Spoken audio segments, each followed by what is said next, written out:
ఏండో మీరు ఎప్పుడైనా రాజమండ్రి ఎళ్లారా? రాజమండ్రి ఎళ్తే మాత్రం ఈ బజ్జీలు, మిక్చర్‌లు మాత్రం తినకుండా అసలు రాకండే.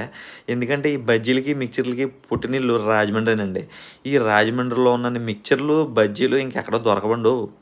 వీళ్ళు ఇందులో అంత టేస్ట్ రావడానికి ఏం కలుపుతారో తెలీదు గానండి. ఆ గోదావరి వాటర్ వల్లో ఏటో తెలీదు గానీ, అబ్బా! బజ్జీలు గాని, ఆ మిక్చర్‌లు గాని టేస్ట్ ఉంటాయండి. అబ్బా! నోట్లో పెట్టుకుంటే నిజంగా అసలు బ్లాస్టేనండి. మామూలుగా ఉండదనమాట. మొన్న ఒకరోజు రాజమండ్రి ఎళ్ళినప్పుడు విపరీతమైన ఆకలేస్తుంది మాయ. ఏం దొరుకుతదా అని ఎతుకుతా ఉంటే ఒక బాబాయ్ బజ్జీల బండి పెట్టుకొని కనిపించాడు. అక్కడికెళ్ళి ఒక టమాటా బజ్జీ ఒకటి చెప్పాను మాయ. మనోడు ముందుగా తయారు చేసుకున్న మిక్చర్‌ని అడ్డంగా కట్ చేసిన టమాటాలో పెట్టి, దానిపైన వేరుశెనగ గుళ్ళేసి చేతిలో పెట్టాడు మాయ. తింటే ఉంది టేస్ట్ వేరే లెవెల్‌లో ఉంది మాయ. మామూలుగా అయితే లేదు. ఇంకా మనోడి దగ్గర చాలా రకాల బజ్జీలున్నాయి చూస్తున్నారు గదా! నేను ఇంకా బంగాళదుంప మిక్చర్ ఒకటి చెప్పాను. ఒక ఎగ్ బజ్జీ ఒకటి చెప్పాను మాయ. 3 తినేసరికి పొట్ట ఫుల్ అయిపోయింది మాయ. క్వాంటిటీ కూడా ఎక్కువగానే ఇచ్చాడు మాయ.